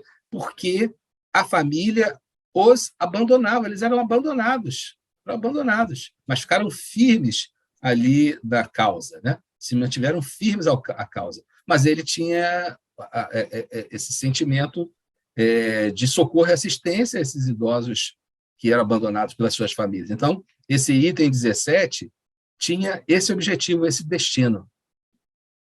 18 e último, tá? 18. Todo e qualquer membro que se revelar uma causa constante de perturbação e tender a semear desunião entre os membros da sociedade, bem como aquele que notoriamente desmerecê-la e cuja conduta ou reputação puder prejudicar a consideração que a sociedade deve gozar, poderá ser oficiosamente convidado a pedir sua demissão. Em caso de recusa, a sociedade poderá se pronunciar através de um voto oficial. Fala, eita, mas isso é muito militar. Gente, ele deixou claro para que, se numa remota hipótese de algo muito sério acontecesse, a sociedade tivesse condições de impor essa decisão que a gente reconhece é bem ruim, né? Vamos voltar aqui à questão dos fundos, porque o Carlos colocou aqui uma observação no chat sobre o uso dos recursos, quando você estava falando no item 17, né? Porque, inclusive, nós aqui temos, nós e todas, atualmente, todas as instituições que têm monetização através do YouTube, estão diante dessas questões. O Carlos, então, pergunta como seria, então, feita uma espécie de adaptação para as colaborações através das monetizações das transmissões das casas espíritas. Não, mas o que Allan Kardec está se referindo é uma caixa beneficente mesmo. Tipo essas caixas beneficentes que existem, que é para socorrer alguém em necessidade. Mas no 16 também não há uma questão a esse respeito? Sim, das despesas? Isso, pois é.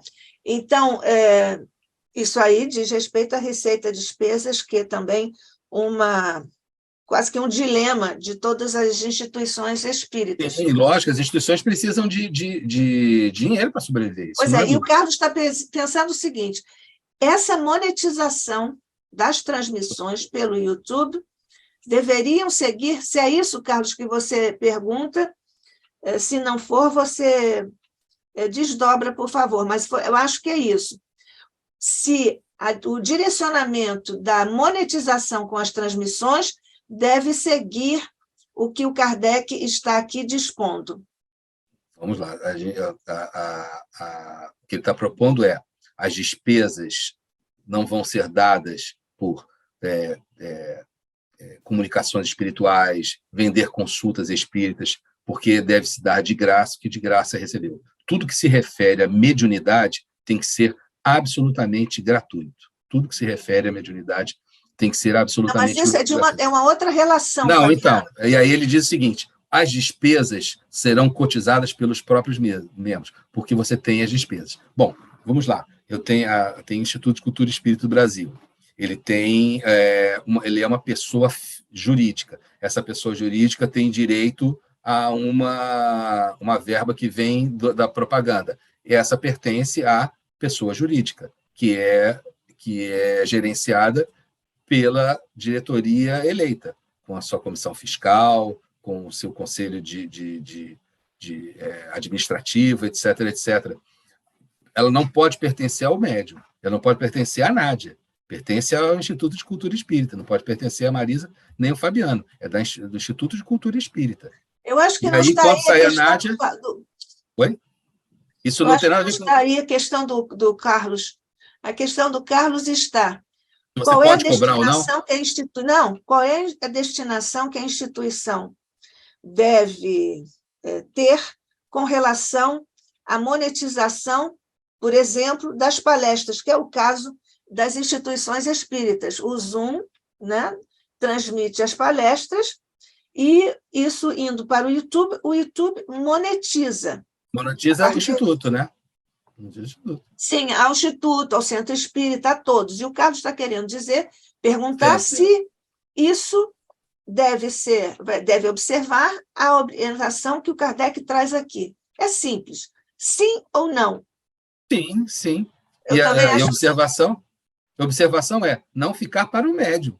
O médium só pode ter... Não, mas isso está fora de questão. Porque essa monetização... a monetização cai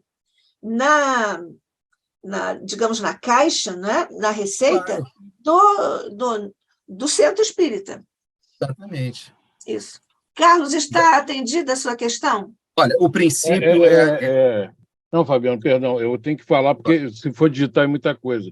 Não, porque fica a dúvida do seguinte: existem itens que, no caso, aí vão balizar esse fundamento, né? Baseado tudo no que Kardec colocou. É porque tem casas que não monetizam e precisam, às vezes, pelo menos pensamento meu, as casas, existe uma tendência muito grande das casas a ajudarem a sua comunidade, né? Ajudarem as pessoas que lá vão às palestras, participam dos estudos, participam de alguns projetos internos das casas para viabilizar, às vezes, uma cesta básica, uma ajuda de uma forma ou outra. E existem casas que não fazem isso. Então, quer dizer, a minha pergunta é porque ela é bem ramificada também, né? A questão o certo seria, quer dizer, as casas se basearem mais fortemente nessas indicações do Kardec, entendeu?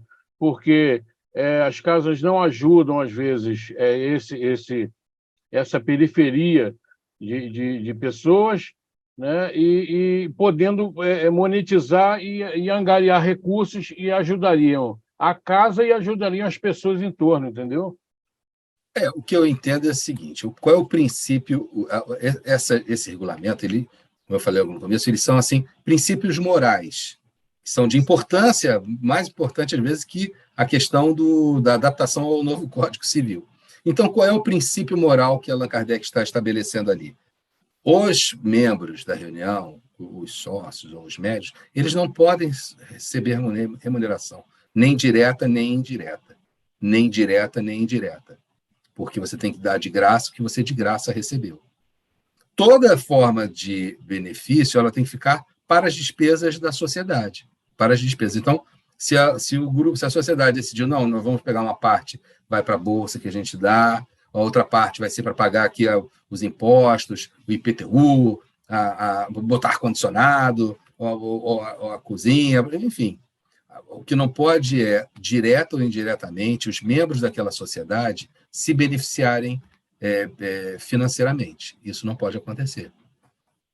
Entendeu? Ele tem que ser. Esse é o princípio que norteia. Como vai ser feito? Vai ser a prioridade do instituto, da instituição. O Instituto de Cultura Espírita, por exemplo, ele não diretamente, ele não tem a proposta de fazer a assistência e a promoção social. Então, ele não vai fazer assistência e promoção social. Ele se propõe a divulgar livros, divulgar obras, divulgar estudos. Ele vai direcionar os recursos financeiros parcos, escassos, a gente sabe disso, para... Aproveitando, quem quiser, por favor, mesmo que não queira, por favor, venha colaborar. Para a sua atividade fim, que é difusão espírita, difusão e divulgação. Outras têm mais um cunho também assistencial. Por exemplo, a Congregação Espírita Francisco de Paula, ela tem um lar de idosos, um abrigo de idosos. Então, ela tem um trabalho social que demanda uma despesa gigantesca. O que não pode é um médium vai falar assim, olha, eu dei meus direitos autorais todos para a instituição. Mas deixa eu te perguntar, você participa da editora que faz o livro? Eu sou sócio da editora que faz o livro. Você está ganhando, você está se beneficiando. Indiretamente, está se beneficiando. Não é o correto. Não é o correto. Mas não tem nada a ver o direito? Não é o correto. Você não pode receber lucro com algo que vem dos espíritos. Não pode receber lucro. Mas olha, eu preparei... Eu quero aproveitar e fazer aqui um depoimento. Todos os meus livros têm direitos totais destinados às instituições. Quem sempre custeou todo o processo de edição, de editoração, fui eu. Em todos os casos, exceto em 2 obras que o Lar de Frei Luís, minhas obras, o Lar de Frei Luís publicou.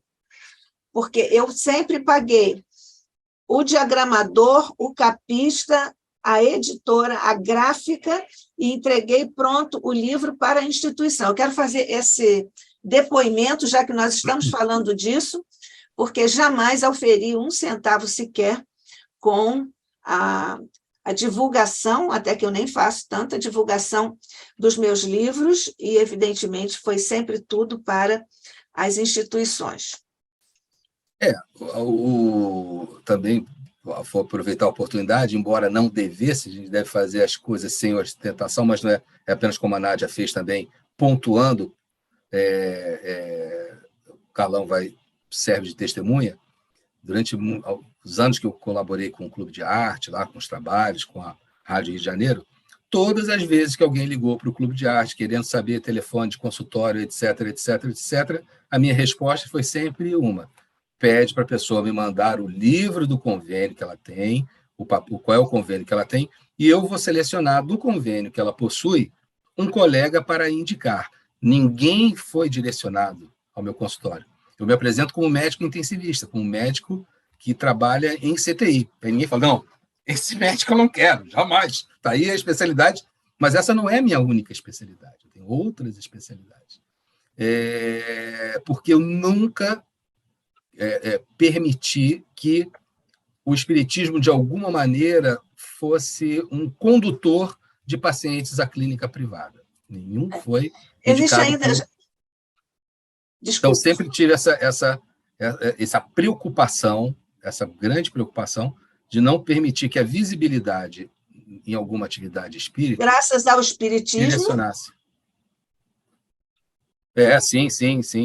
Isso aí é é um princípio porque, moral. Veja bem, mesmo. é muito natural. É muito natural. Se eu disser que a outra especialidade que eu exerço, é muito natural a pessoa falar assim, então eu estou precisando, nada melhor do que um médico espírita, né? Tem aquela aura de médico espírita. Para encerrar a minha participação aqui como um último causo, vou contar um causo, dos muitos causos que às vezes eu conto. Eu, quando era estagiário, em 1800 aí, já voltei ao século, 1988, eu estagiei no hospital do INAMPS, na época, na emergência, e tinha no ambulatório de cardiologia um camarada que eu vou dizer assim, não vou dizer que ele seja a pessoa moralmente mais correta, porque ele não queria atender paciente. Então, o que ele fazia? Ele fingia que media a pressão arterial da pessoa. Ele segurava no braço, falava assim, fecha o olho, vira o olho para o outro lado. Aí ele segurava no braço e imitava o barulho do aparelho de pressão.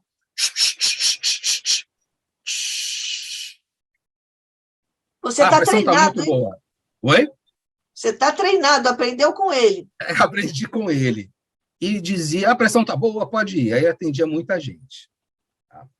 Nem lembro mais o nome dele, mas eu lembro da fisionomia. Você acha o que aconteceu com essa pessoa? Ele era muito procurado ou pouco procurado? Ele era muito procurado. Muito procurado, porque correu um boato de que ele era um médico espírita e ele dava diagnóstico mediúnico. Então, as filas para ser atendido por esse cardiologista eram 3 vezes maiores que as filas dos outros que mediam a pressão com o aparelho de verdade. Era uma fila gigantesca. E ele atendendo assim, né? A consulta deveria dar uns 15 segundos, mas não importa, era médico espírita. Tá tudo bem, pode ir para casa. E a pessoa ia para casa feliz, está ótimo. Foi atendido pelo fulano, é um médico espírita, a gente vê que ele não está muito normal na hora da consulta. Tá? Uma tremenda vigarice. E aí, gente, é assim, tá? Dá de graça que de graça recebesse. Esse daí, ele dava de graça que ele de graça não recebeu. Que ele de graça não recebeu, que era tudo vigarice. Então, o espiritismo ele dá uma visibilidade. Se a pessoa quiser, ela vai lotar o consultório. Claro. Existem então, ainda as pessoas... resistir a essa tentação. Ainda existem as pessoas que fazem a despesa para publicar o livro, mas depois vende os livros e guarda o dinheiro para compensar a despesa que fizeram. Vendem os livros para repor o dinheiro que usaram para publicar. Então, são muitos casos, há uma capilaridade de sutilezas que eu não vou nem trazer aqui, mas que, evidentemente, não se enquadram essas, digamos, sutilezas nas orientações do Evangelho, da codificação.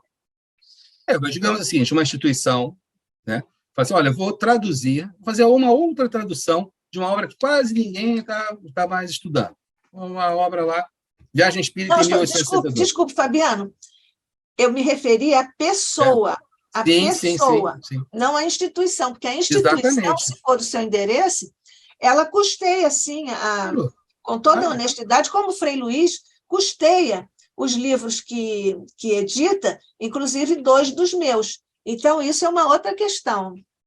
O Leon Denis, ele tinha lá O Leon Denis faz a isso. Gráfica Editora, 2 máquinas, o Altivo tinha me mostrado, 2 máquinas novíssimas, belíssimas de imprimir livro. Exatamente. Então, ele mesmo, todos aqueles trabalhos da instituição, naquela época era difícil, né? A questão da impressão, saía caro. Ele fazia, eu mesmo vou fazer vou imprimir os meus livros.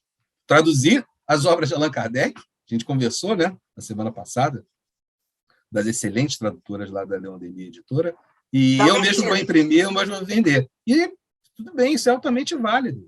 Sim, claro. Pronto, então é isso. A essência da orientação está posta desde sempre pelo Evangelho de Jesus e pela codificação de nosso amado Allan Kardec.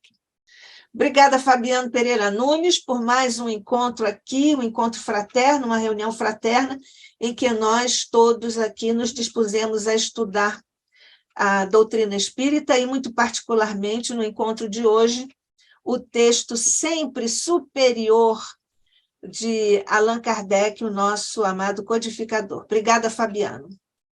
Nós, então, vamos encerrando o nosso encontro, agradecendo ao teu coração, Jesus querido, a bênção de aqui estarmos na condição em que estamos, a bênção das luzes do teu evangelho e da doutrina espírita, trazida até nós pelo teu fidelíssimo seguidor Allan Kardec, guardando ainda Jesus em nossos corações e em nossas mentes, as bênçãos que agora recolhemos de tuas augustas mãos, por sobre os nossos caminhos, os nossos projetos no bem e as nossas disposições para seguir-te hoje e sempre. Que a tua paz e a tua luz desçam por sobre todo o planeta que diriges e particularmente por sobre nós que em ambos os planos de existência estivemos aqui e com a misericórdia de Deus, aqui continuaremos para buscar o melhor para o Instituto de Cultura Espírita do Brasil. Bênçãos para os nossos queridos mentores do Instituto e para todos aqueles que vibram Jesus na tua paz e na tua luz. Que assim seja, sob a graça de nosso Pai.